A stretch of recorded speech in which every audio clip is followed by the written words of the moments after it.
சிந்து சமவெளி நாகரிகத்தின் 4000 ஆண்டுகள் பழமையான எழுத்துமுறை மனித வரலாற்றின் மிகப்பெரிய மர்மங்களில் ஒன்று.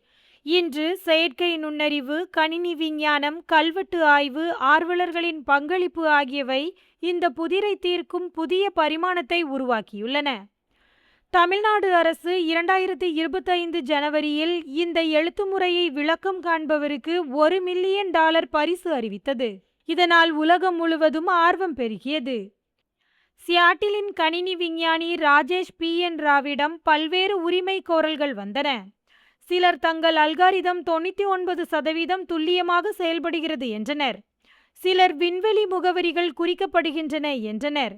இன்னும் சிலர் ஆன்மீக இரகசிய அறிவை குறிக்கிறது என்று வாதிட்டனர். 1924 சிந்து சமவெளி நாகரிகம் கண்டுபிடிக்கப்பட்டதிலிருந்து அதன் எழுத்துமுறை வரலாற்றின் மிகப்பெரிய விடுவிக்கப்படாத குறியீடாகவே இருந்து வருகிறது.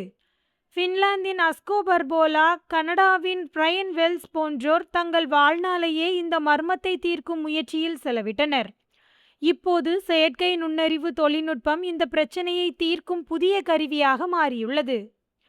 தமிழ்நாடு தொல்பொருள் துறை சிந்து பழங்கால பொருட்களில் உள்ள குறியீடுகளுக்கும் தமிழகத்தில் கண்டெடுக்கப்பட்ட சுவர் எழுத்துகளுக்கும் இடையே ஒற்றுமைகள் இருப்பதாக ஆய்வு வெளியிட்டது. இதுவே மாநில அரசை பரிசுத் தொகை அறிவிக்க தூண்டியது. நூற்றாண்டு பழமையான இந்த புதிர் கல்வி மற்றும் அரசியல் விவாதங்களில் மீண்டும் முக்கியத்துவம் பெற்றுள்ளது. தொல்பொருள் ஆய்வாளர் பல்லவி கோகலே, சிந்து எழுத்துமுறையை புரிந்து கொள்ளும் முயற்சிகள் எப்போதுமே அக்காலத்தின் அறிவுசார் மற்றும் வரலாற்று சூழலால் வடிவமைக்கப்பட்டுள்ளன என்று கூறுகிறார்.